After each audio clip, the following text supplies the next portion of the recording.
যারা কম্পিউটারে কাজ করেন, আজকে আপনাদেরকে এক্সেলের মধ্যে একটা সুন্দর কাজ আমি দেখাবো।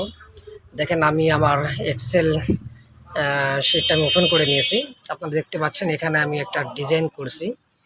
হ্যাঁ, তো এরকম মানে আপনাদের যে যেরকম ইচ্ছা, যা মন চায় আপনারা এরকম কিছু ডিজাইন করে নেবেন। নেওয়ার পরে এখন দেখেন এই পাশে আমি আমার এই ডিজাইনটাকে আমি একটা পিকচার করে নিয়েছি।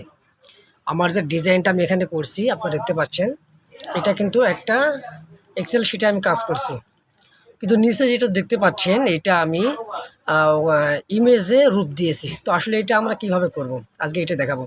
তো এটা করার জন্য খুব সহজ 2-3 সেকেন্ডের একটা কাজ। এটা করার জন্য আপনাকে যে কাজটা করতে হবে, আপনারা প্রথমে এরকম ডিজাইনটা করে নেবেন। তো যারা কম্পিউটারে কাজ করেন অবশ্যই আপনারা জানেন যে কীভাবে ডিজাইন করতে হয়, কিভাবে সেলগুলো করা যায়, এগুলো সব আপনারা জানেন। তো আমি ওটা দেখাচ্ছি না। আপনারা এরকম ডিজাইন বা যে কোনো মানে ডিজাইন হোক না কেন, আপনারা করে নেওয়ার পরে যে কাজটা করবেন, আপনারা পুরাটাকে এই ফরম্যাটটাকে আপনারা সিলেক্ট করবেন। সিলেক্ট করার পরে আপনারা এটাকে কপি করবেন। করার পরে আপনারা যে কাজটি করবেন, দেখেন আমার কিন্তু এগুলো সিলেক্ট হয়ে গেছে, কপি হয়ে গেছে।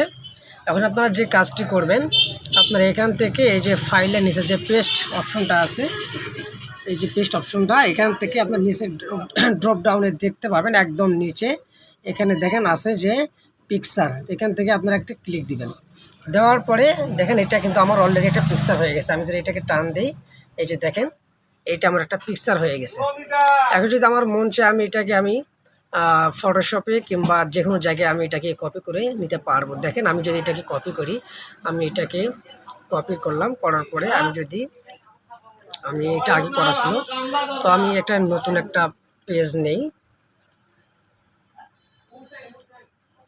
নতুন পেজ নেওয়ার পরে আমি যদি এটাকে এখানে পেস্ট করে দিই, তাহলে দেখেন এটা এখানে চলে আসবে। আমি এটাকে বড় করে নিচ্ছি, আমার যেরকম মন চায়। দেখেন একদম একটা পিকচার হয়ে গেছে। তো এখানে না শুধু আপনারা এমএস ওয়ার্ডে এবং বিভিন্ন জায়গায় আপনারা এরকম কাজটা করতে পারবেন।